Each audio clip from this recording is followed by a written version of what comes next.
Natatandaan nyo ba guys nung gumawa tayo ng itlog na maalat galing sa ating mga manok, at ito nga i-update ko kayo kung ano na nangyari. Sabi ko bababad ko lang siya ng 1 week pero may nagsuggest sa atin na dapat ay 2 weeks at nagawa ko pa nga ng 1 month kasi nakalimutan ko na guys at naalala ko na nga lang.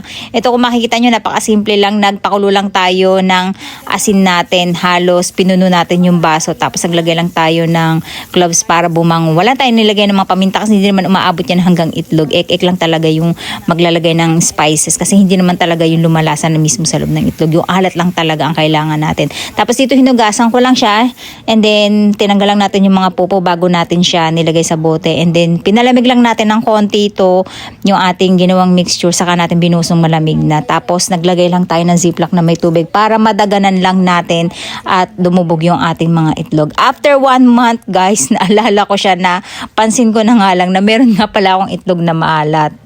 Later. Ito na guys yung ating mga itlog na ginawa nating maalat. At ang sabi ko nga 2 weeks lang, 1 week lang, pero naging 2 weeks yung request sa atin. Pero ngayon nakalimutan natin, ayan naging 1 buwan.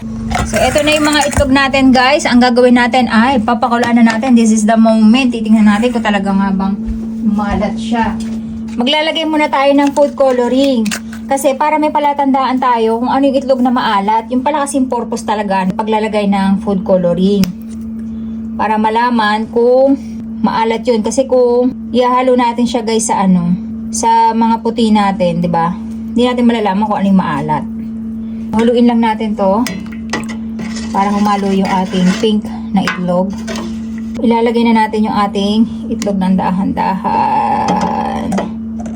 Sa tubig na maalat, nakalutang siya kung makikita nyo. Pero pagdating dito guys, nakalubog siya. Tapos ay hihintay lang natin kumulo hanggang 15 minutes bago natin siya iahon. So ayan na sila guys. Hininaan ko lang yung apoy para hindi sila aalog-alog dun sa ilalim mismo ng ating kaldero para hindi sila mabasag.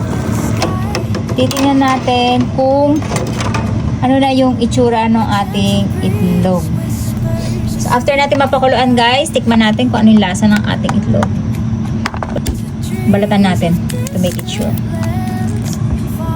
So ito guys, hiniwa natin. Makikita nyo hindi pa siya masyadong naglalangis. So ito na guys yung mga nilaga nating itlog na maalat. At ito na yung nilaga natin na itlog na binalatan ko na at titikman na natin. Ayan, hindi siya masyadong nag-oil Ayan kung makikita nyo. Guys, titikman natin yung ating itlog na maalat at binalatan ko na nga sila. Tikman natin. Ang sarap. Maalat nga siya guys. Pero hindi siya maalat na maalat. Ang sarap ito na po ay. Hindi siya maalat na maalat guys. Sakto lang. Parang peno yung lasa niya. Yung pinakayok. Ganun sarap. Yung alat niya hindi umabot masyado sa yolk. Pero may lasang alat. Pero yung natin guys, yung puti, maalat. Itlog na maalat nga yung lasa niya. Hindi nga lang siya naging oily. Ito. Ang sarap. Parang palangis na siya guys. Yung lasa niya. Gusto ko ng kanin, tsaka kamatis. Ang sarap. Parang gusto ko tinapay. Hindi siya masyadong maalat na maalat. Sakto na yung alat niya. Yung lasa niya, para siyang alam niyo yung kesong puti. Ganun yung lasa niya. Legit nga guys. Parang pato din yung lasa niya.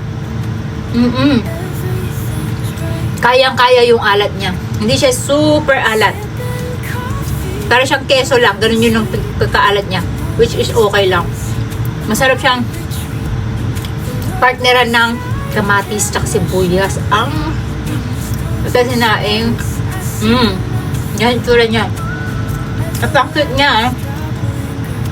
Kasi palagi ako kumakain guys ng itlog sa umaga. So ginagawa ko, pinaka-protein ko yung inaasinan ko lang. Ganun lang yung saktong alat niya. Gusto ko itlog. Hindi masyadong maalat. Ang sarap guys. May madadala tayo kala Ate Aso at kala Ate Tati.